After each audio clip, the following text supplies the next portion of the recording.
সাংবাদিক মাহমুদুর রহমান কারামুক্ত। সাবেক প্রধানমন্ত্রী শেখ হাসিনার ছেলে সজীব ওয়াজেদ জয়কে অপহরণ ও হত্যা চেষ্টা মামলায় দণ্ডপ্রাপ্ত আমার দেশ পত্রিকার সাবেক ভারপ্রাপ্ত সম্পাদক মাহমুদুর রহমানকে কারাগার থেকে মুক্তি দেওয়া হয়েছে। বৃহস্পতিবার দুপুর 3:30টায় তাকে কাশিমপুর কেন্দ্রীয় কারাগার পার্ট 2 থেকে মুক্তি দেওয়া হয়।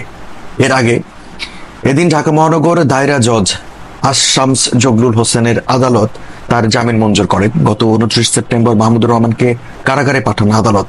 ওই দিন সকাল 10:30টার পর ঢাকা চিফ মেট্রোপলিটন ম্যাজিস্ট্রেট আদালতে হাজির হয়ে ওই মামলায় আত্মসমর্পণ করেন তিনি।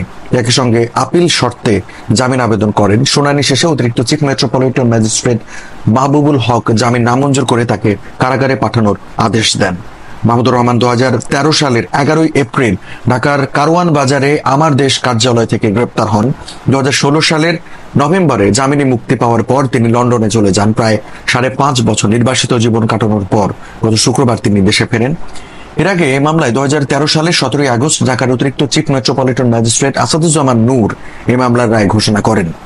রায়ে সাংবাদিক শফিক রেহমান ও দৈনিক আমার দেশ পত্রিকার ভারপ্রাপ্ত সম্পাদক মাহমুদুর রহমান সহ 5 জনের 7 বছরের কারাদণ্ডের আদেশ দেন আদালত। দণ্ডপ্রাপ্ত অন্য আসামিরা হলেন জাতীয়তাবাদী সামাজিক সাংস্কৃতিক সংস্থার সহসভাপতি মোহাম্মদুল্লাহ মামুন, তার ছেলে রিজভী আহমেদ ওরফে সিজার এবং যুক্তরাষ্ট্র প্রবাসী ব্যবসায়ী মিজানুর রহমান ভূঁইয়া। রায়ে আদালত অপহরণ চেষ্টার দায়ে আসামিদের 5 বছরের কারাদণ্ড ও 5,000 টাকা জরিমানা, অনাদায়ে আরো 1 মাসের কারাদণ্ড দেন। পাশাপাশি হত্যার ষড়যন্ত্র করায় আসামিদের 2 বছরের কারাদণ্ড ও 5,000 টাকা জরিমানা, অনাদায়ে আরো 1 মাসের কারাদণ্ড দেন। আসামিদের বিরুদ্ধে পৃথক 2টি ধারায় সাজা একসঙ্গে চলবে বলে রায়ে উল্লেখ করেছিলেন বিচারক।